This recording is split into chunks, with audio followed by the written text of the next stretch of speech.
İsa babamızın kutsal ruhu önünde, Meryem anamızın şahitliğinde yemin ederim ki ben yaşadığım müddetçe Ertuğrul, Aliyar ve Vasilius rahat uyku uyuyamayacaktır.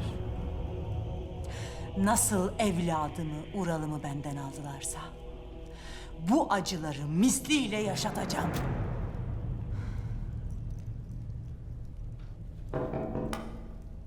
Evet. Çolpan. Gel.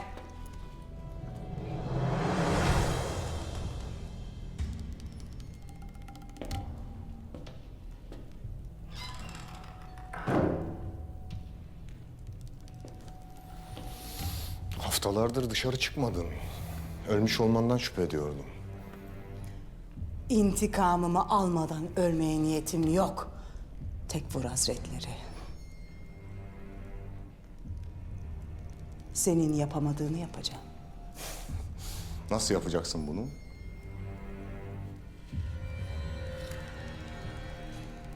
Şu haline bir bak. İntikam diyorsun ancak odandan çıkmaya gücün yok. Senin gücün vardı da Ural'ımı neden koruyamadın? Onu Ertuğrul'a yem yaptın. Sana güvenmişti. Kocan gibi kuru bir hırsla konuşma Çolpan. O kendi ahmaklığının kurbanı oldu. Ya sen? Senin yolun ne olacak?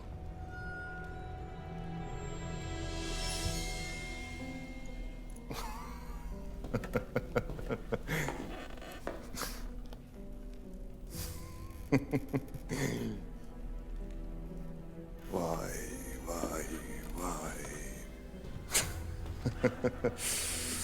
Çolpan, demek Hristiyan olduğunu herkesten gizlemeyi başardın, hı?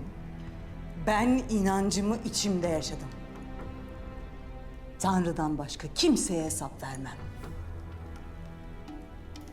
İnancımız en kuvvetli zırhımızdır. Cennetteki babamız kurtarıcımızdır. Işığı bize yol gösterecektir ve azap bir gün mutlaka onların başına inecektir.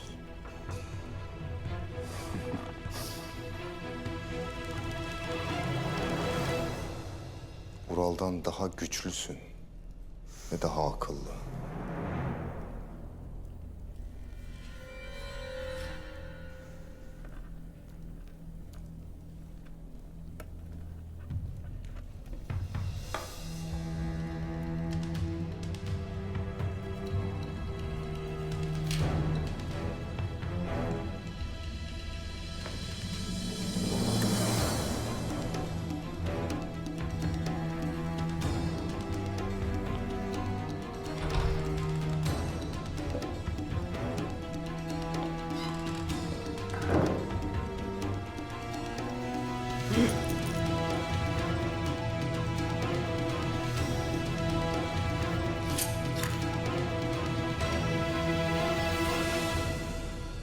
Bir olmak güçlü olmak için kafi değildir Aliyar Bey. Kendi milletimizden, kendi dinimizden olmayan mazlumlara da kol kanat germenin vaktidir. Hengamenin bir perde gibi örttüğü toz bulutu biraz olsun dağılınca ahalinin ahvali ortaya çıkmıştır Ertuğrul Bey. Bir yanda Vasilius'un zulmü, bir yanda açlık. Bütün gayrimüslimler perişandır. Buraya geldiğimizde bizim de bir lokma aşımız yoktu artık bey. Hallerinden anlarız. Elimizde avucumuzda ne varsa paylaşacağız. İnsanların nicedir aşk gibi, su gibi bekledikleri şey emniyettir, refahtır, merhamettir Ertuğrul Bey. Bundan sebep bize büyük iş düşer Aliyar Bey. Gayrı yeni bir düzen kuracağız. Tedbiri elden bırakmadan, zaferimizle kibirlenmeden daha çok çalışacağız. Sadece toprağı değil, içinde yaşayan tebaanın da gönlünü fethetmezsek muzaffer olamayız. Bu ahval başta Tekfur Vasilius olmak üzere tüm düşmanlarımızın uykusunu kaçıracaktır Ertuğrul Bey. İsteğimiz tam olarak da budur Aliyar Bey. Biz insana insan olduğu için kıymet vereceğiz. İnsanı ve tüm kainatı Allah yarattığı için başucunda tutacağız. Nicedir Vasilius itinden haber yok Ertuğrul Bey. Nerededir? Ne yapar bilmeyiz. Vasilius aldığı yaranın intikamını almak isteyecektir. Mutlaka büyük bir oyun peşindedir. Aldığı mağlubiyetler imparatoru da tedirgin edecek. Bundan sebep mutlak suretle destek kuvvet göndereceklerdir. Destur var mıdır beyim? Gel Samsa.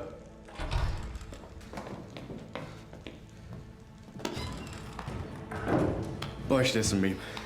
Ancak mühim bir havadis vardır.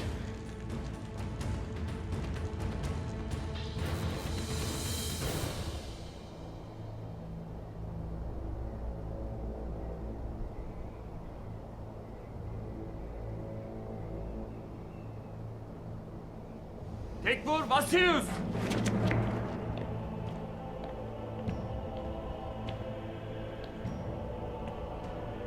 Nikolas. Büyük komutan Vasilius. Emrinizdeyiz.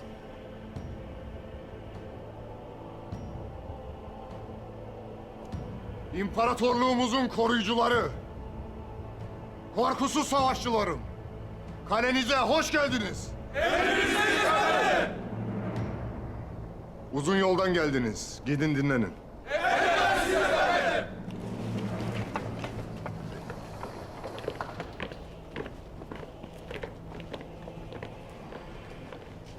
Sadık dostum Nikolas. Nicedir bu anın gelmesini bekliyordum. Hadi konuşacak çok şey var, gel benimle. De hele Dumrul. Emrin üzerine kaleyi izlerdik beyim. Kaleye Nikea'dan büyük bir birlik geldi. Lakin bu sefer daha da kalabalıklar beyim. Demek nicedir devam eden uğursuz sessizliğin sebebi buymuş Ertuğrul Bey. Vasilius hazırlık yaparmış. Vasilius niyetini açık etmiştir. Gelen birlik, kaleyi savunmaya değil, kanımızı dökmeye gelmiştir. Bu onların aldığı son nefestir. Gayrı ciğerlerini söküp alacağız. Böyle önemli bir bilgiyi nasıl olur da duymayız beyim? Sultanın Nikea'daki gözü belli ki başına bir hal gelmiştir. O vakit ya saraydan bir çıkış yolu bulamadı ya da ifşa oldu Ertuğrul Bey. Her iki vaziyette de canı tehlikededir.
İyiyim ben, sen koş!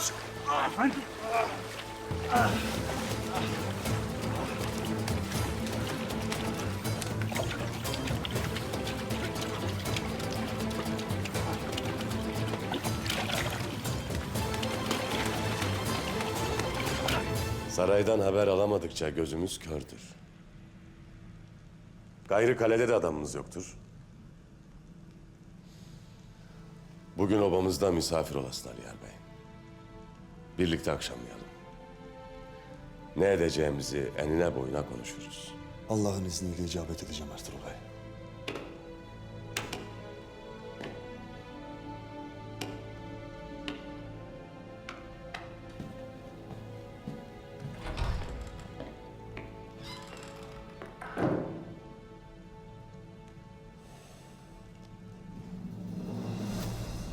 Zırhım toz, kılıcım pas bağladı Mikolas. Nikya'daki o adam, o ezik, o korkak. Saraydaki generallerimizin, komutanlarımızın çoğu bizimle aynı düşüncede Vasilius. Savaşa hazırlar. Hepsi de bu korkak imparatordan bıktı. Sen onlar için bir umut oldun Vasilius. O benim imparatorum değil. Onun hak ettiği yer çamur dolu bir kuyudur. Türklerle işin bittiğinde sıra ona da gelecek. Tahtı mezarı olacak. Ertuğrul bizi yavaşlattı. O da Türklerin umudu oldu. Yılanın başı o. O gelmeden evvel bizler değil, Türkler içlerine sinmişlerdi. Hepsine cesaret verdi. O ölürse Türklerin bütün umutları yok olacak. Ural başarılı olsaydı çoktan zaferimizi kutluyor olacaktık.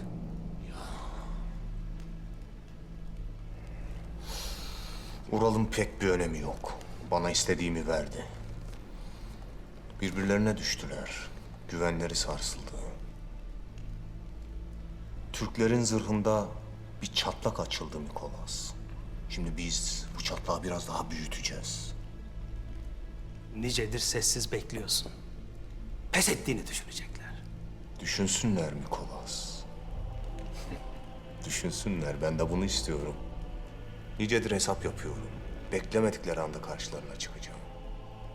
Ayrıca bu yaşlı kaleyi baştan sona güçlendirdim. Kalenin tüm burçlarını kendi ellerimle onardım. Sultan Alaaddin Moğollara rağmen gözünü Karacahisar'a dikti. Bunu herkes biliyor.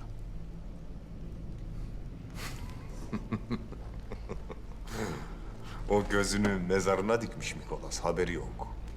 Bu kaleyi kuşatsa bile aylarca savaşmak zorunda.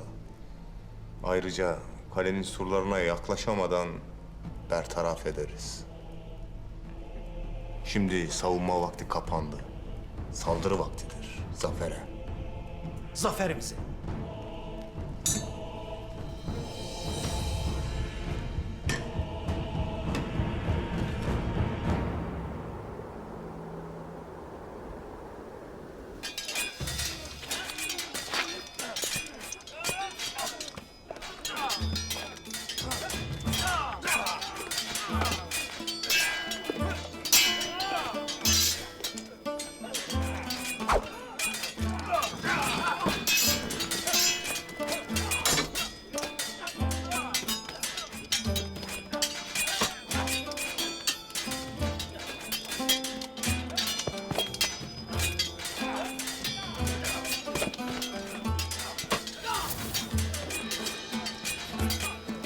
Pusatını ne çok sıkı, ne çok zayıf tutacaksın.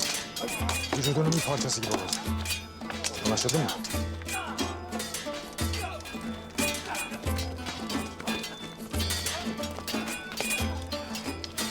Güç ve hız. Bu ikisi olmadıkça hiçbir pusat size boyun eğmez. Pusat, güçlü alpistler. Pusat, yürekli cesur alpistler. Siz de öyle misiniz? Öyleyiz. Hadi gösterin bakalım. Sen.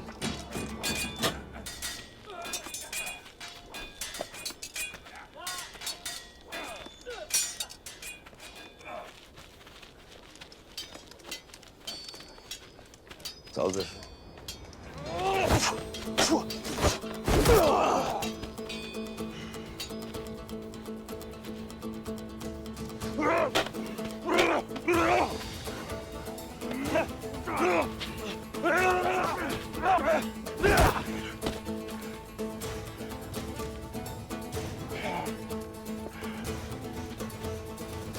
Güzel. İşte böyle. Hadi bir daha saldır.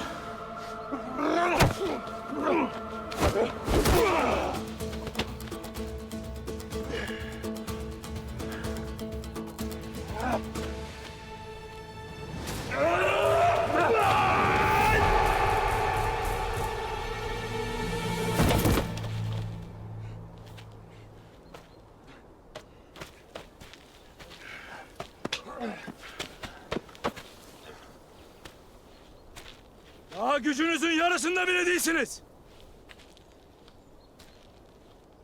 7 düvelde 70 düşmanımız vardır.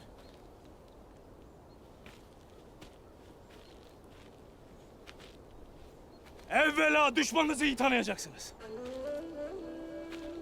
Kim güçlü, kim zayıf bileceksiniz. Hadi aslanlarım. Şimdi daha sıkı çalışın, hadi.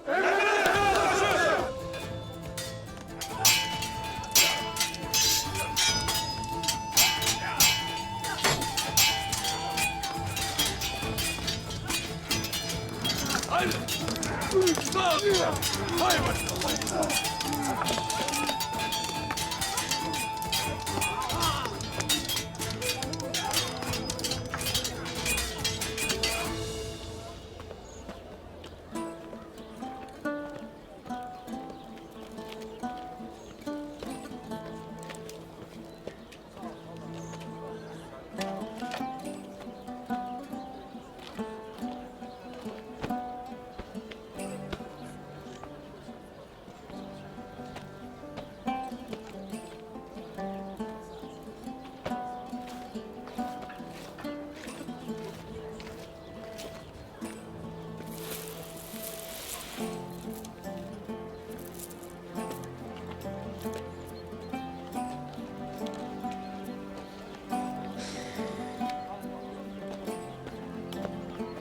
Tanrı sizi korusun Dündar Bey'im. Çocuklarım acın yatıp gücün kalkıyorlar.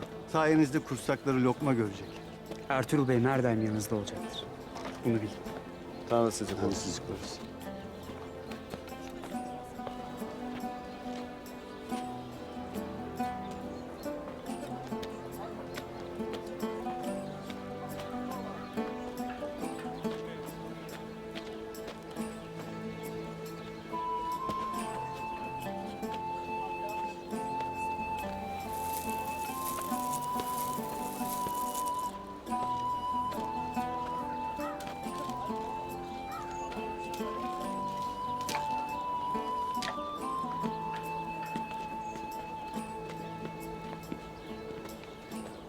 Banşek Hatun.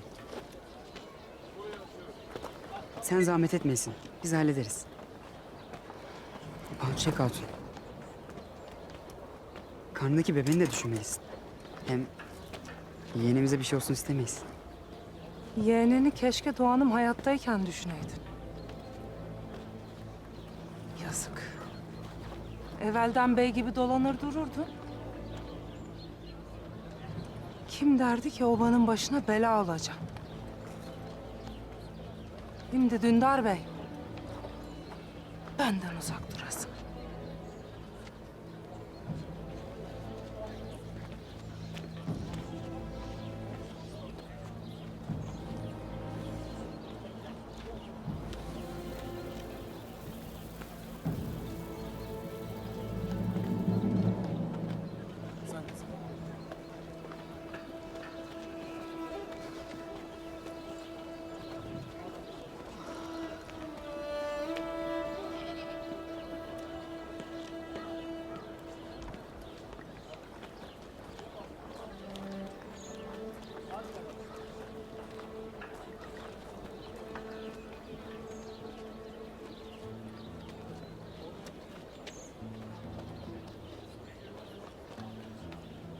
Kaya Obası'nın fedakar hatunları, yiğit erleri. Bizler komşusu açken tok uyumayan bir peygamberin ümmetiyiz. Mesuliyetimiz ağırdır. İnancına ve milletine bakmadan mazluma el uzatıp merhamet etmeliyiz. Bu yardımlarınız komşularımız olan gayrimüslimlere umut olacaktır. Fedakarlığınızı unutmayacaklardır. Bu yardımlar Allah'ın izniyle birliğimizin perçinlenmesine vesile olacaktır. İnşallah. Allah hepinizden razı olsun. Tanrı sizleri korusun. Tanrı sizleri korusun. Sizleri de korusun.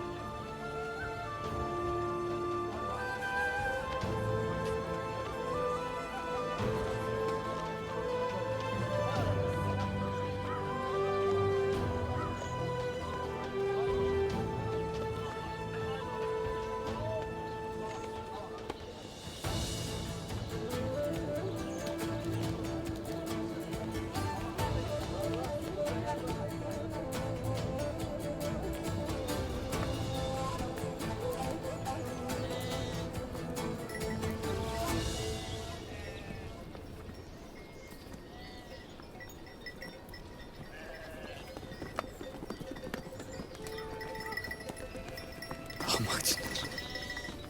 Ahmak cinler.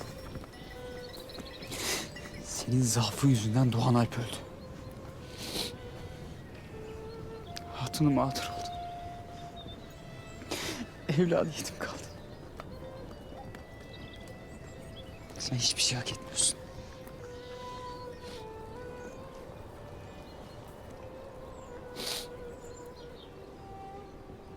Selamun aleyküm Dündar Bey.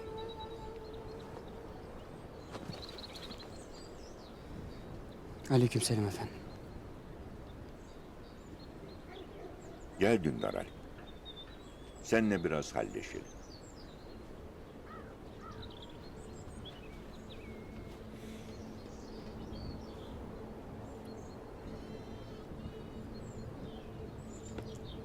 Alemlere rahmet olan Peygamberimiz buyurur ki, eğer siz günah işlemeseydiniz, Allah sizi helak eder ve yerinize günah işleyip peşinden tövbe eden kullar yaratırdı. Bunun hikmeti şudur, hatalar da günahlar da biz insanlar içindir.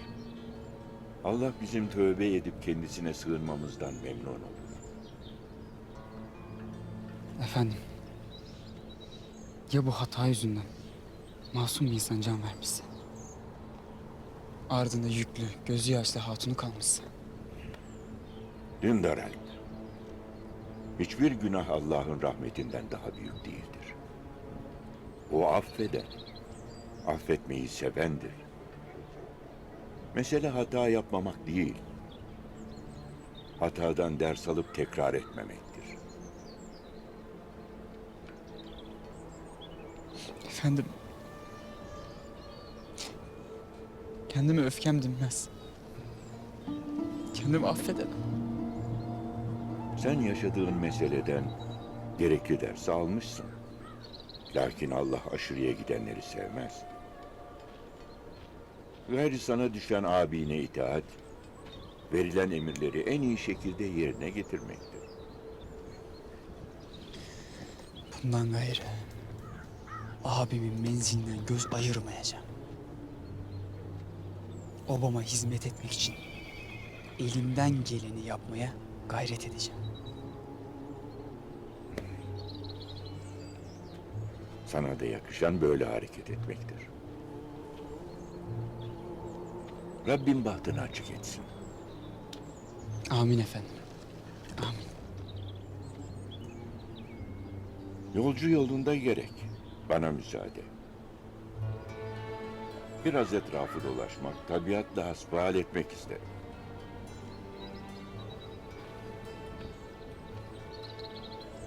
Uğurlar olsun efendim. Eyvallah.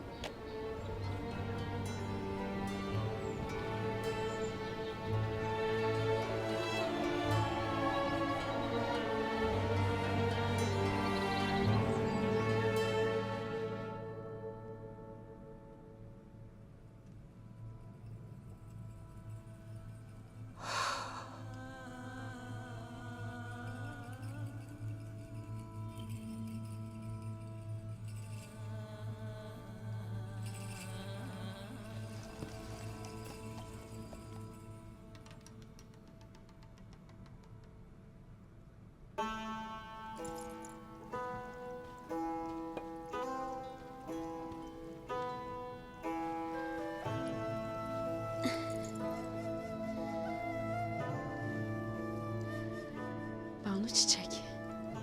Kardeşim. Biz bu obada bir vücudun parçaları gibiyiz. Nasıl bir yara bütün vücudu rahatsız eder, birimizin derdi hepimizi dertlendirir. Doğan senin erinse bizim de kardeşimizdi. Lakin unutmayasın ki Doğan Alp'in şehadeti senin üzerine büyük bir mesuliyet daha eklemiştir.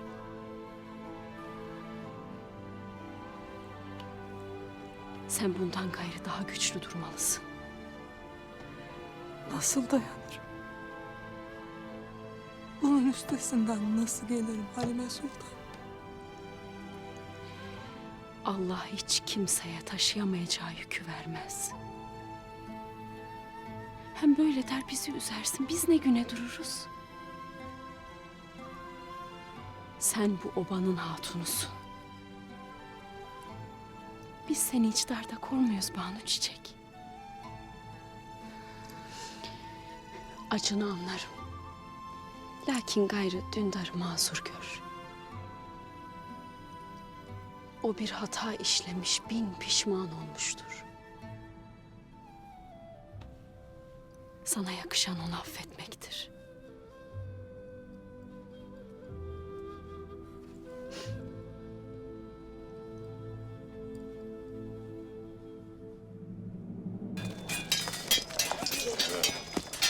Sağlam masasın. Adama bakasın. Öyle vurasın. Haydi masasın.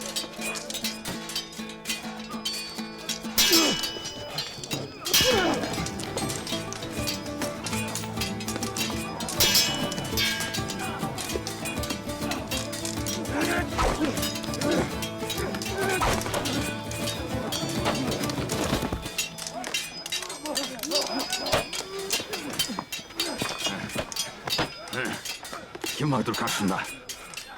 Kim vardır karşında? Sen varsın Balsalp. Düşman vardır. Düşman vardır. Ne beni? Ne böyle kilim çırpar gibi vurursun? Pusatı eline aldın mı? Karşında sevdiğin varmış gibi şefkatli bakmayacaksın. Öfkeyle bakacaksın. Öfkeyle bakacaksın. Kefereye vurur gibi vurasın. Kefereye vurur gibi vurasın. Haydi. Haydi. Haydi.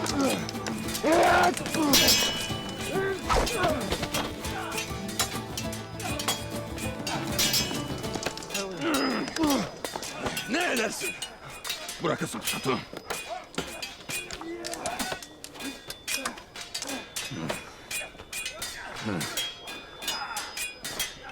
Bundan kelli sana pusat yok ederim.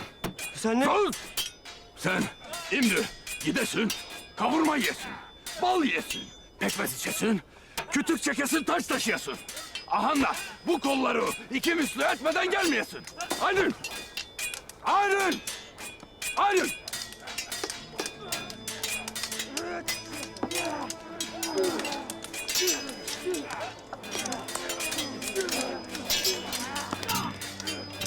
Ya kardeş ne dersin?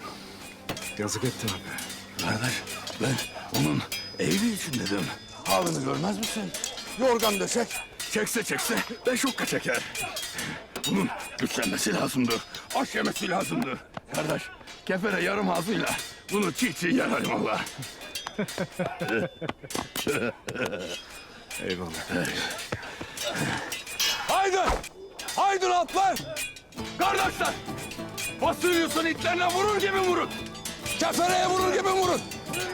Haydi! Haydi aslanlarım. Haydi bakayım! Haydi! Kefereye vurur gibi! Haydi! Hay maşallah!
Sultanın gözü meselesi içime kurt düşürmüştür beyim.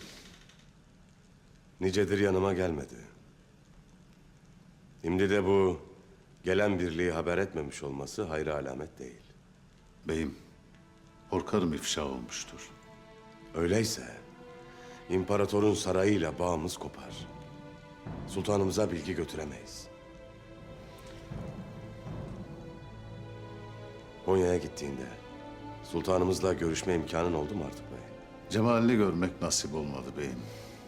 Allahu alem ahir ömrümde sultanımızı bir kez dahi görmeden göçüp gideceğim. Beyim saraya vardığımda gizemli bir sessizlik hakimdi. Sultanımızın orada olmadığını söyleyenler oldu. Bilmem doğru, bilmem yalan. Vardır bir hikmeti. Lakin kimle konuştuysam hayırla andı. Ahali dualarını eksik etmez. Allah ondan razı olsun. Bizim de pazar esnafına güç katmamız icap eder. Evvela pazarın itibarını ve emniyetini kuvvetlendirmeliyiz. Bundan gayrı kimseden vergi alınmasın. Emredersin beyim. Hele ki böyle bir vaziyette esnaftan vergi almamak can suyu olacaktır. Ayrıca elimizdeki altınlarla iş yapacak olan tüccarları destekleyin. Onlara kol kanat gerin. Faizi kaldırdım beyim. Bir de onlara iş yapmaları için altın verirsen aliyül ala olacaktır. Onlar kaybederlerse biz de kaybederiz Artuk Bey. Ayrıca onların hayır duaları bize bereket katacaktır. Eyvallah beyim.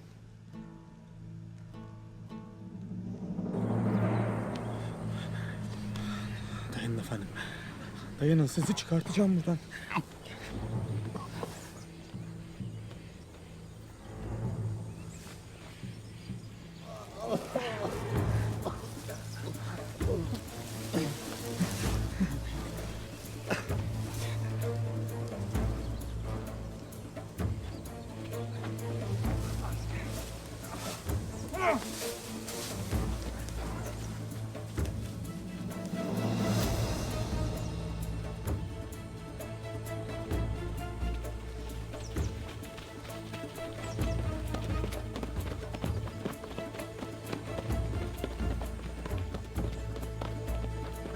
Dağılın!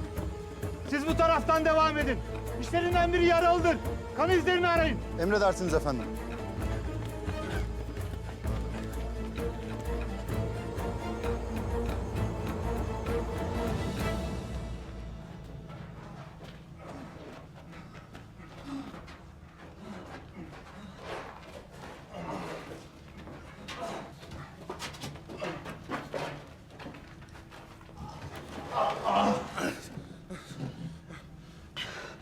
Merak etmeyin efendim.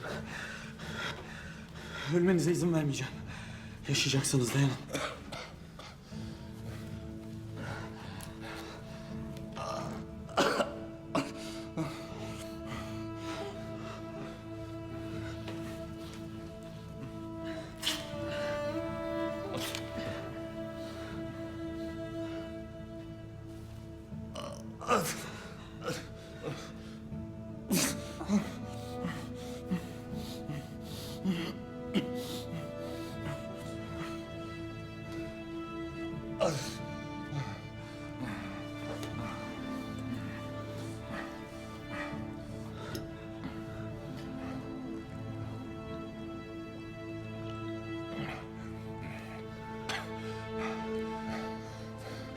Beni dinleyesin. Tezkaya obasına var. Ertuğrul Bey'i bul.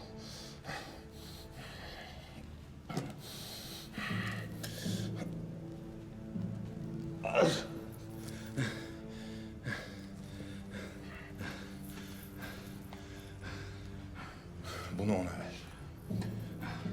Ona sultanın gözü kör olmadan yetiş diyesin. Söyleyeceklerim var. Devletin bekası için çok mühim. Efendim sizi bırakamam. Dediğimi yap. Bu söyleyeceklerimi duyması gerek. Merak etmeyin efendim. Canım pahasına bu vazifeyi halledeceğim.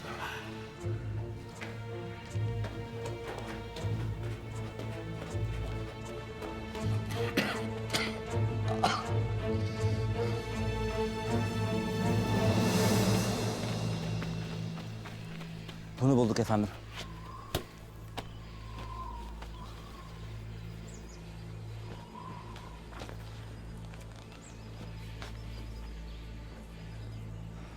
Onlardan birine ait olmalı. Üzerinde kan var. Ölmüştür belki de. Cesedi bulmadan bundan emin olamayız. Sakın peşini bırakmayın. Casus'u aramak için Tekfur Vasilyus'tan yardım almaya gidiyorum ben. Onları ölü ya da diri ele geçirmeliyiz. Hadi.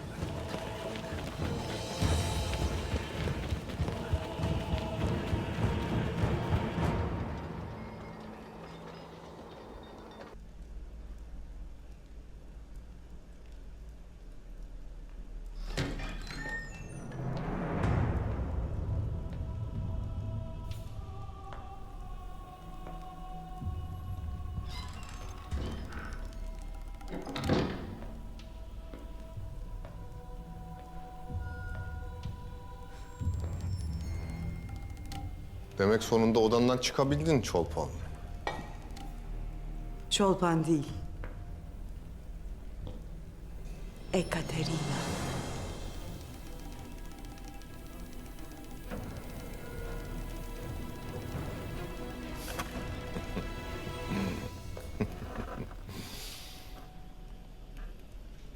Bir asilzade olduğunu hatırlamana sevindim Ekaterina.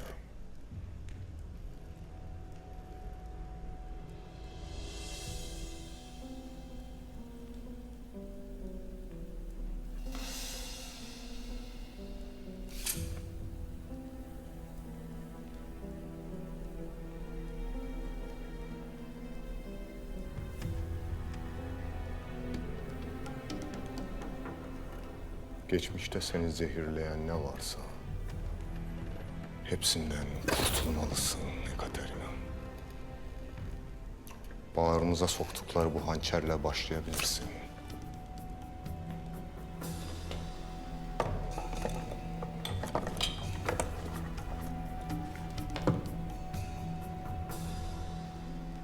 Senin gibi güzel bir kadının beline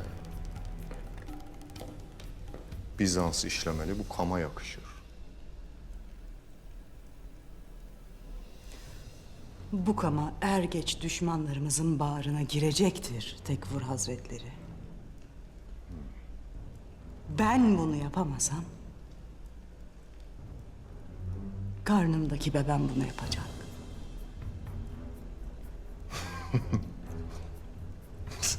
Çolpan sen hamile misin? Ural'ımın bana son yadigarıdır. Karnımda onun evladını taşırım. Çok güzel bir haber. Kendi evladım olsa bu kadar sevinemezdim. Bu çocuk bize intikamımızı getirecek. Nasıl? Aliyar da, Aslıhan da senin hamile olduğunu öğrendiklerinde sana merhamet gösterip seni obalarına almaktan başka çareleri kalmayacak. Ve merhamet onların sonu olacak.